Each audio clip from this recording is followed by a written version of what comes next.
Assalamualaikum dan salam sejahtera saya ucapkan kepada semua. Saya Cikgu Hisham Iqbal dari Penang Skills Development Center atau juga dikenali sebagai Pusat Pembangunan Kemahiran ataupun PSDC. Okey, ingin mengucapkan selamat datang, mengalu-alukan kedatangan anda untuk mendapatkan sedikit sebanyak ilmu pada hari ini. So hari ini saya nak terangkan pendedahan sedikit berkenaan dengan pemesinan G2. Apa itu pemesinan G2? Ramai yang pernah dengar ataupun position machining. Ramai yang tanya dekat saya juga, cikgu, kami nak belajar position machining tapi kami tak tahu apa tu position machining. Ada yang tanya best ke? Kalau nak tahu best tak best, dengar penerangan saya ni. Memang best. Okey. Untuk pengetahuan semua, pemesinan G2 tetap menjadi satu perkhidmatan yang penting sebenarnya, yang digunakan dalam membuat bahagian, komponen dan barang-barang yang kita gunakan dalam kehidupan seharian. Contoh, kita boleh kata kereta yang kita naik, daripada enjin, daripada seluruh aksesoris yang ada tu, semuanya melalui proses pemesinan G2. Baru bila kita tutup pintu taklah kita bawa kereta sekejap, pintu bergoyang. Maksudnya tidak ada kejituan dekat situ lah. Okay? So macam tu juga dengan kapal terbang. Kalau tak ada konsep pemesinan ataupun pembuatan G2, kapal terbang naik tertanggai lah satu-satu. Tertanggai satu-satu. Okay? Tinggal kabin saja yang terbang. So kejituan tu adalah salah satu aspek penting lah dalam penghasilan produk. Okay? So untuk bagi mereka yang tak faham G2 ni, bagaimana kita nak classify, nak identify kan benda ni sebagai G2. Okay. Untuk pengetahuan anda, lazimnya kejituan ataupun kepersisan merujuk kepada sesuatu yang di bawah 50 mikron. Di bawah 50 mikron. Maksudnya kalau kita ada pembaris, kita ada sentimeter kan, kita ada sentimeter dan kita ada milimeter. Lebih kecil daripada milimeter adalah mikron.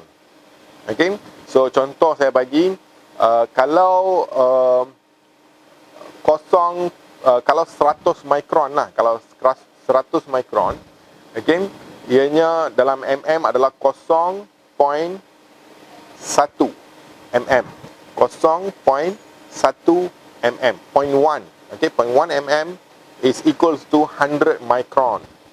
Okay, mean 50 micron kalau 0.05. 0.05 mm adalah 50 micron. Okay, so nak tahu betapa kecilnya 50 micron tersebut, kita cuba ambil sehelai rambut. Sehelai rambut ini boleh tak kita ukur dengan pembaris? Pembaris biasalah, pembaris kayu ataupun pembaris plastik. Boleh tak kita nak ukur ketebalan rambut tersebut? Boleh tak? Tak boleh kan? Sebab terlalu halus. Rambut itu terlalu halus daripada skala yang ada dalam pembaris itu sendiri. Okey, untuk pengetahuan anda, ketebalan satu purata, saiz ataupun ketebalan sesuatu sehelai rambut ni adalah dalam lebih kurang 65 mikron. Okey, 65 mikron. Nampak tak? 65 mikron tu. Okey, sehalus-halusnya. Dan untuk pengetahuan anda, pemesinan ini boleh menghasilkan kejituan, okey, kurang daripada 2 mikron pun. Kurang daripada 2 mikron pun. Bayangkan sehelai rambut 65 mikron yang kita boleh nampak lah kan. Sehelai rambut tu kita masih nampak 65 mikron. 2 mikron kita boleh nampak tak? Memang kita tak boleh nampak. Sebab tu pemesinan G2 tu dia sangat orang kata interesting dia, kerana nak mengukur kejituan tersebut ada alat-alat yang khas. Ada computerized measuring system, ada mikroskop, ada quick vision yang menggunakan optical untuk cek, alat-alat khusus dia. Okay? So memang pemesinan G2 ni memang sangat-sangat menarik lah kalau nak tahu. Okay, yang seterusnya, gambar aja yang saya tunjuk ini ataupun it's a short video lah kan. Okey, rakaman pendek ini yang anda boleh nampak. ada seorang tu dia ambil satu bongkah yang telah pun dipotong bentuk spade dan satu lagi bongkah dengan bentuk spade. Okey, kita panggil punch and die. Okey. So apabila dia mencantumkan dia assemble dia letak atas tu, anda boleh nampak dia turun dengan perlahan saja. Biasanya graviti bila kita letak barang pum dia akan jatuh terus, betul tak? Tapi dia turun dengan perlahan sehingga bila dia rata tak nampak terus. Ini maksud kejituan bongkah spade itu dengan kejituan lubang spade itu sebenarnya sangat halus. Sehingga kan angin yang sangkut, kita panggil air trap, okey, nak lalu di celah-celah di antara dua ini pun, okey, adalah ruang dia sangat halus. So sebab tu bila dia lepaskan dia akan turun pelan-pelan sehingga dia rapat. Untuk pengetahuan anda, ini adalah orang kata kehalusan dalam kiraan mikron. Kita nak tengok kehalusan dia tu, pembuatan dia, kejituan dia tu. Okay, kita tak boleh dah menggunakan pembaris dah. Kita perlukan mesin-mesin yang khas. Okey, sebelum kita pergi jauh lagi dengan orang kata kejituan, apa kata kita kenal apa tu pemesinan? Okey. So, untuk pengetahuan anda sejarah mesin. Sejarah mesin ini dia bermula dengan sangat-sangat basic. Apabila pada zaman dahulu orang tidak ada perkakasan ataupun seperti electrical, yang canggih, mereka menggunakan dahan pokok, ranting pokok. Mereka mengolah dia dan menjadikan dia sebagai satu alat yang boleh digunakan untuk memotong, untuk mengikir. Salah satu contohnya, mereka boleh kepak satu ranting itu kerana flexibility dia tu dan spring, dia boleh spring kan, flexibility dia tu, mereka ikat tali dan mereka gulung dekat satu lagi orang kata satu lagi dahan ataupun satu lagi batang pokok, dan mereka mengikat dan menggerakkan dia. Bila mereka tarik, ranting tu turun. Bila mereka lepas, ranting tu naik. So mereka boleh gerakkan, boleh memusingkan ranting ataupun dahan tersebut. Kemudian sebelah tangan tengah tarik, sebelah tangan lagi mereka mengikir. Dengan cara inilah sejarah mesin bermula. Okey? Dan kemudian mesin larik yang pertama dicipta. Mesin larik yang pertama, larik adalah khas untuk benda kerja yang bulat. Benda kerja ni adalah produk sebelum melalui proses pemesinan ni, kita panggil dia sebagai workpiece ataupun benda kerja dalam keadaan raw material. Okey? So mesin larik ni dia sesuai untuk benda kerja yang silinder, yang bulat. So mesin yang anda boleh nampak ini, gambar dia ni adalah mesin yang mula-mula sekali. Dia menggunakan kaki. Dia kena kayuh pakai kaki untuk memusingkan benda kerja tersebut. Kemudian ianya dipotong. Kemudian datangnya era electrical. Tenaga elektrik kita ada. Kita cipta motor-motor elektrik. Maka kita tak perlu nak mengayuh lagi, menarik lagi dah. Kita hanya tekan satu button dan motor itu akan berpusing dengan sendiri. Dan kita hanya memotong atau mengikir mengikut ukuran yang dihendaki. Inilah era zaman mesin manual, mesin larik manual ataupun manual turning machine. Kemudian datangnya mesin milling pula. Mesin milling atau juga dikenali sebagai mesin kisar. Ini pun mesin manual. Manual maksudnya kita kena gerakkan menggunakan tangan kita. Okey, cuma pemotong itu dia berpusing. Okay, so semua pergerakannya secara manual sehinggalah pada satu zaman maka terciptalah mesin automatik atau juga dikenali sebagai mesin CNC, iaitu Computer Numerical Control. Mesin CNC ini dia automatik, macam mana kita tak perlu nak kayuh lagi dah. Dia akan bergerak dan memotong mengikut bahasa programming yang kita key in. Maksudnya dekat sini kita perlu kemahiran satu lagi bahasa selain daripada bahasa Melayu, bahasa Tamil, bahasa Chinese. Okey, kita perlukan satu lagi bahasa, iaitu bahasa mesin. Bahasa mesin. So bahasa mesin inilah kita panggil coding language. Okey, machining coding language.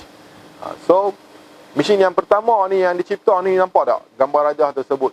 Dia punya mesin besar macam peti sejuk. Belakang dia tu dia punya control board besar macam peti sejuk kan. The whole room penuh dengan mesin. Inilah zaman era awalnya wujud komputer. Kemudian ianya dimanfaatkan untuk menghasilkan mesin-mesin berkawalan komputer. Mesin komputer numerical control, CNC ini juga dikenali sebagai mesin berkawalan komputer. Kemudian pada era sekarang, maka lahirlah mesin-mesin. Maka dihasilkanlah mesin-mesin yang canggih. Seperti mana dalam gambar raja anda boleh lihat, ianya cukup bersih, yang cukup mantap, yang cukup cantik, kan? Dan berteknologi tinggi, kan? Nampak pun macam alien spaceship, kan? So mesin-mesin ini bernilai jutaan ringgit. Okey, dan malah dia boleh menghasilkan kepersisan ataupun kejituan yang tinggi. Okey, seluruh dunia menggunakan mesin ini. Dan banyak produk yang boleh dihasilkan. Okey, berikut adalah sedikit sebanyak berkenaan dengan turning. Kalau turning, benda kerja bulat itu memusing. Okey, dan mata memotong itu memotong mengikut programming yang kita buat. Ini adalah CNC lah. Okey, dan pada masa yang sama juga, apabila kita perlu buat produk yang kompleks, kita perlu ingat program yang begitu banyak. Betul tak? Nak kena fikir macam mana nak potong dia, naik atas turun bawah, naik atas turun bawah. Banyak perkataan, banyak coding dia, banyak G-code, M-code dia, banyak koordinat dia yang kita kena buat. Maka zaman sekarang ni, kita dah ada komputer yang membantu kita buat coding. Jangan risau. Kita tak perlu nak fikir tentang coding, kita tak perlu nak hafal tentang coding. Kita hanya perlu ada pengetahuan tentang G-code dan M-code ini supaya kita tahu bagaimana proses itu sedang berlaku. Okey, maka wujudlah perisian komputer yang membantu untuk menghasilkan programming yang kita panggil coding ini. Okey. So seperti gambar raja tersebut, kita hanya perlu design produk tersebut dan masukkan dalam software Computer Aided Manufacturing, CAM. Software ini dipanggil dalam kategori CAM. Kita ada CAD dan kita ada CAM. So CAM ini kita hanya perlu bagi tahu pemotongan dia bagaimana, berapa kedalaman dia, berapa kelajuan dia, kan? Semua tu, dan mata pemotong jenis apa kita nak guna, information seperti itu dah kita perlu bagi. Dan bila kita tekan post program, dia akan post program walaupun serumit-rumit panjang program pun. Okey, dalam experience saya, program, okey, satu baris program kita panggil satu blok. Okey. So saya pernah mengendalikan mesin dengan program yang lebih kurang setengah juta blok. Setengah juta. Boleh faham tak? Setengah juta tu maksudnya kalau nak tulis pakai tangan, sebulan tak habis, kan? Tapi dengan bantuan komputer, saya hanya tekan post program, komputer akan menghasilkan program tersebut. Canggih tak? Senang tak? Okey. Dan yang seterusnya, berikut adalah jenis-jenis mesin yang saya nak expose lah, kan? Ramai yang tak tahu, cikgu, mesin ni mesin apa yang ada? Yang saya tahu dua benda saja, cikgu. Wih, mesin apa tu? Mesin jahit dan juga washing machine.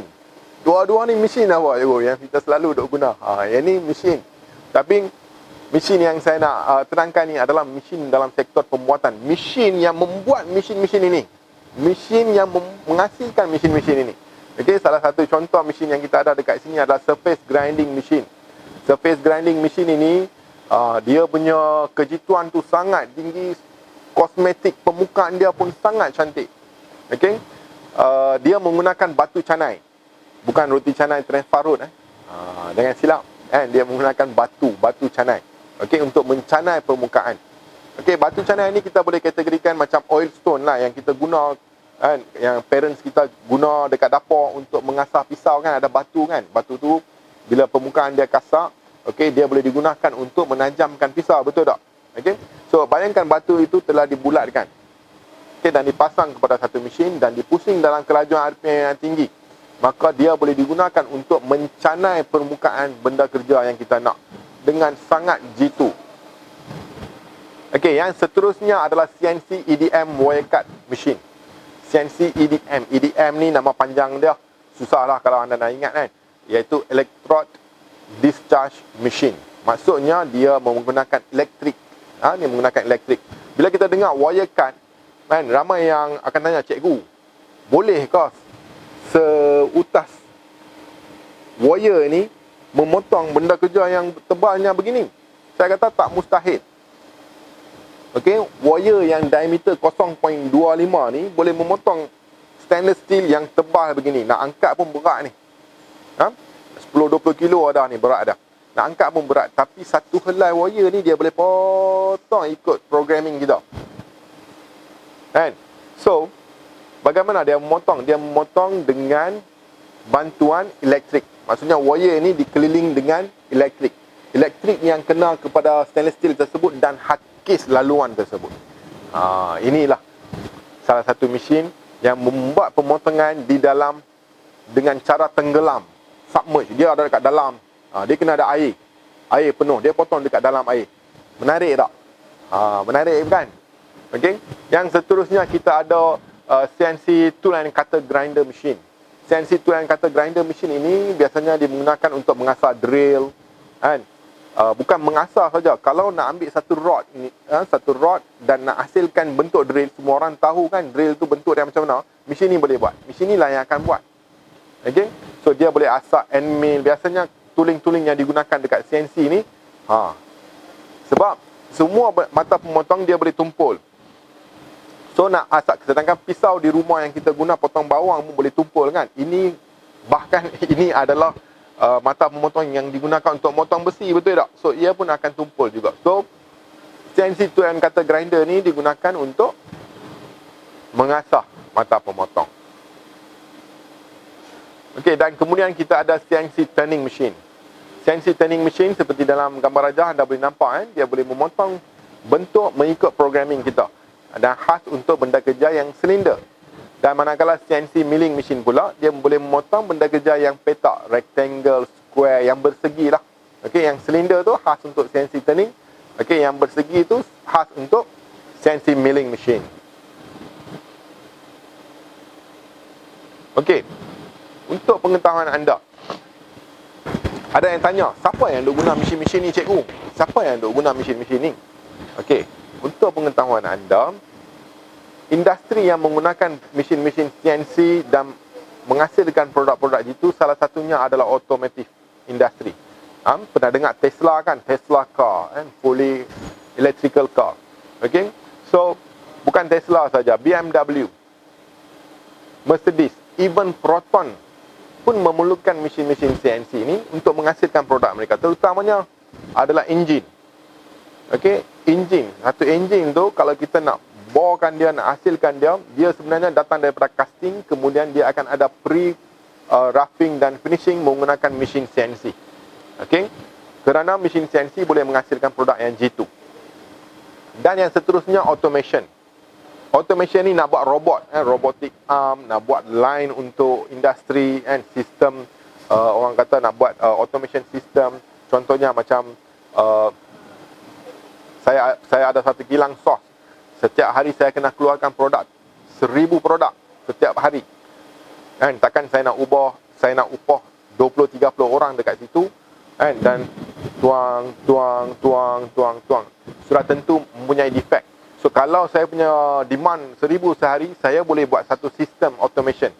Okey, sistem automation ini dia akan lalu daripada satu point ke satu point. Bila sampai sensor, dia sendiri mula-mula daripada cuci botol itu dengan air panas kan, sterilize, kemudian botol-botol akan diatur dan akan lalui peringkat demi peringkat, dan bila kena sensor tersebut maka sos tu akan menurunkan kuantiti yang sepatutnya, kemudian sehinggalah packaging, sehingga packaging. Sistem itu pun menggunakan mesin CNC juga nak menghasilkan sistem.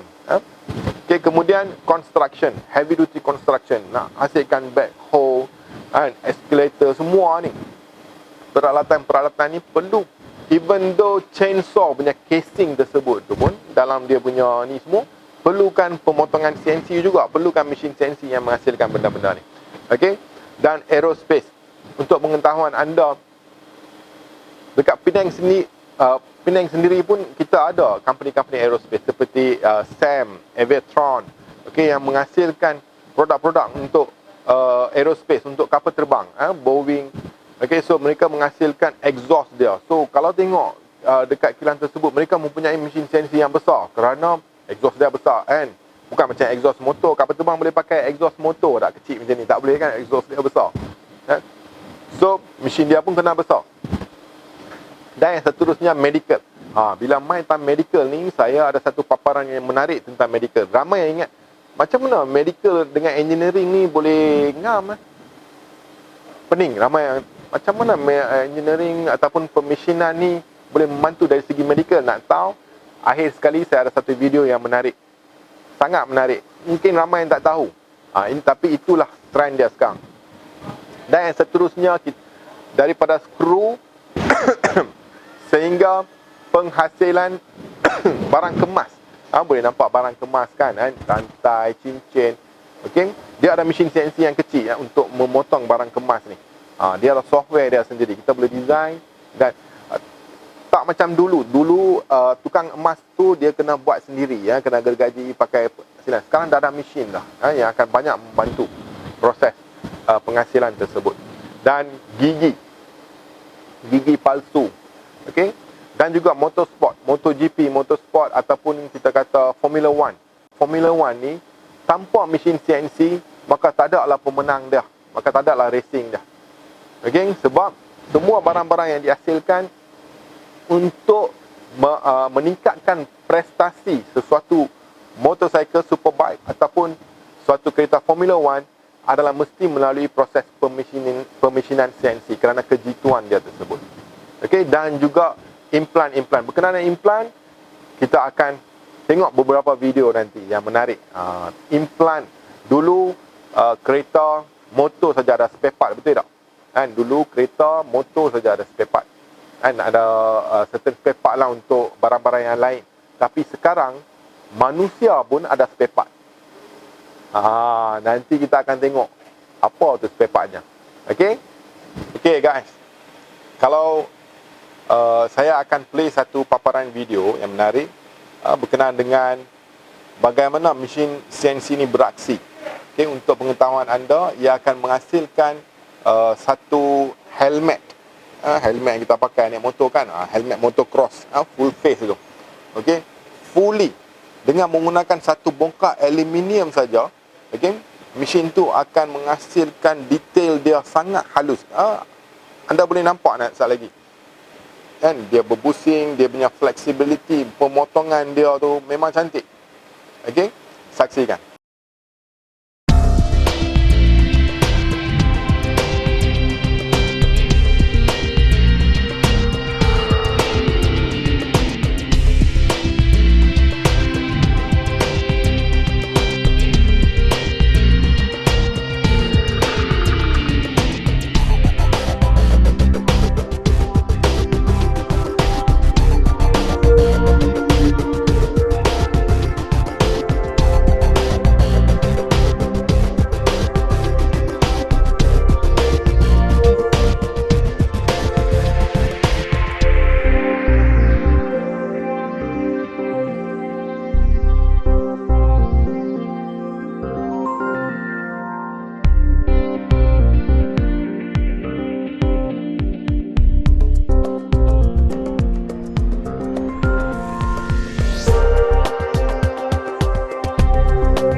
Video seterusnya adalah berkenaan dengan industri medical. Okey, terutamanya implan, medical implant. Okey, ataupun kita kata perkakasan perubatan lah. Okey, video selepas ni yang saya nak tunjuk ni adalah berkenaan dengan bagaimana seorang tua itu dia memanjat tempat yang tinggi untuk buat kerja, lalu dia jatuh. Bila dia jatuh, beberapa tulang dia patah, tangan, rusuk, tulang belakang dia patah. Dan bila patah, biasanya orang boleh lumpuh lah kan, patah tulang tu ni apa semua. Dan kalau tak pun, untuk zaman dulu sebelum adanya teknologi, kita akan bubur simen penuh satu badan simen, betul tak? Terlantar dekat hospital bulan, mungkin bertahun, sehingga sembuh, sehingga boleh bangun, berjalan balik. Tapi dengan adanya teknologi terkini ni, kita ada implan-implan yang kita boleh letak untuk tulang yang patah, seperti bone screw, kita ada bone plate, okay, dan banyak hip joint, knee joint, dan banyak lagi. Okay? Menarik, betul tak? Ni yang saya bagi tahu. Manusia pun ada spare part. Okay? Saksikan.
Macam mana? Best tak video yang kita play tadi?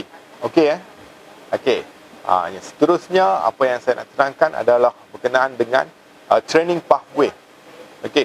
Selepas SPM, selepas SPM anda boleh melanjutkan pelajaran ke persijilan kemahiran tahap 2. Okey, iaitu Certificate in Precision Machining Technology. Okey, tahap 2 ni biasanya 9 bulan. Dalam 9 bulan pembelajaran, anda akan belajar tentang asas pemesinan dari segi peralatan kejuruteraan sehingga ke mesin-mesin manual. Kemudian di tahap 3 anda boleh sambung ke tahap 3, okey, iaitu Certificate in Precision Machining Technology Level 3, iaitu SKM Level 3, Sijil Kemahiran Malaysia Level 3. Anda akan dianugerahkan satu sijil institut dan satu lagi sijil kemahiran Malaysia yang diiktiraf oleh Jabatan Pembangunan Kemahiran sendiri. Okey, di tahap 3 ni baru anda akan belajar tentang coding, G-code, M-code, machine language. Anda akan jalan various type of machine, CNC milling, CNC lathe, CNC EDM, CNC wire cut, CNC grinding dan banyak lagi. Okey, so di sinilah anda akan belajar dan duration untuk tahap 3 ni selama 1 tahun. Okey, dan pada masa yang sama, okey, anda akan ada final exam dan dah lulus, anda akan diiktiraf dengan sijil persijilan tahap 3. Kemudian anda boleh sambung ke tahap 4. Tahap 4 ni kita tak panggil SKM dah, kita panggil DKM. DKM maksudnya Diploma Kemahiran Malaysia. Okey. So dekat sini kita ada Diploma in Manufacturing Technology CAD/CAM. Di tahap ni banyak yang ditekankan berkenaan dengan perisian design and manufacturing, perisian design dan CAM, iaitu CAD/CAM, Computer Aided Design dan Computer Aided Manufacturing. Dan anda juga akan belajar mesin-mesin yang lebih canggih lagi. Mesin-mesin yang exist dia lebih banyak lagi. Okey, yang lebih kompleks lagi. Dan juga alat-alat pengukuran yang canggih. Okey. So, selepas pembelajaran ini, anda boleh sambung ke tahap 5 secara part-time. Tahap 5 kita ada dekat PhD ni, kita ada secara part-time, iaitu kita panggil Malaysian Master Program in Precision Machining. Okey.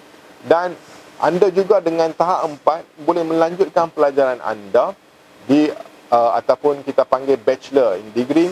Okey. Kita ada Bachelor of Technologies. Okey, di dalam anda boleh cari courses ini di dalam gagasan Malaysian Technical University, MTUN. Cuba Google tengok MTUN. Akan ada Universiti Malaysia Perlis, akan ada Universiti Malaysia Pahang, akan ada Universiti Teknikal Malaysia Melaka, akan ada Universiti Tun Hussein On Malaysia. So semua universiti ini akan ada kesinambungan pembelajaran dia daripada DKM tahap 4 ni, untuk nak sambung ke tahap yang lebih tinggi. Okey, so ada yang tanya, cikgu lepas habis belajar ni macam mana progress dia? Kami nak sambung degree boleh? Boleh sambung. Tapi pada masa yang sama kami nak kerja juga. Cari pembelajaran secara part time. Kita sekarang ni ada banyak ODL, Open Distance Learning kan, macam-macam ada. So untuk nak kata zaman sekarang ni, untuk nak kata nak sambung belajar ni tak ada masalah. Nak pergi kerja dengan persijilan pun tak ada masalah. Yang masalahnya adalah tak mau buat apa. Cakap saja tak mau buat apa. Yang tu yang jadi masalah. Boleh faham? Okay? So ada jalan dia dekat situ, untuk kita nak pergi ke tahap yang tertinggi.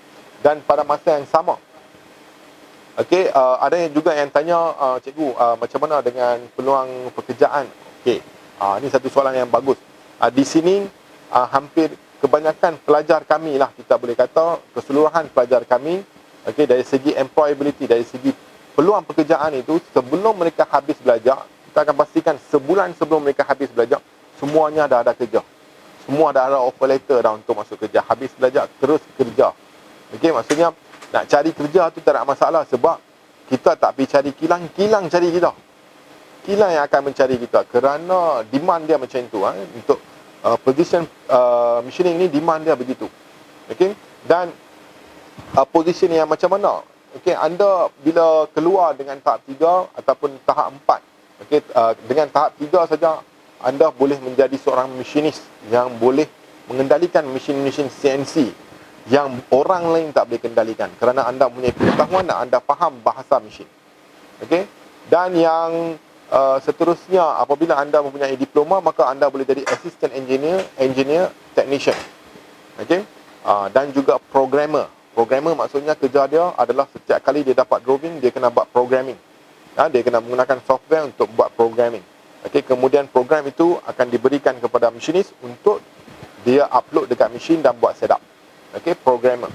Okey, ataupun process planner. Process planner ni kerja dia adalah merancang. Dapat drawing saja, dia akan merancang. Okey, first part ini akan pergi ke department ni. Okey, dalam masa tempoh berapa hari dia perlu disiapkan estimation. Estimation untuk part ini dari satu department untuk menghasilkan tu, dia akan ada knowledge tu. Di tahap 4 mereka akan belajar process planning. Okey. So itu saja sedikit sebanyak berkenaan dengan saya punya sharing hari ini. Okey, dan insya-Allah saya harap apa yang saya sampaikan itu sampai kepada pelajar-pelajar sekalian, cikgu-cikgu sekalian semuanya. So ramai yang bertanya tentang kepersisan ataupun kejituan, pemesinan kejituan apa itu? Sebenarnya inilah dia. Okey, saya harap semua orang dapat ilmu lah yang saya sampaikan. Okey. Sekian, terima kasih. Assalamualaikum warahmatullahi wabarakatuh. Salam sejahtera.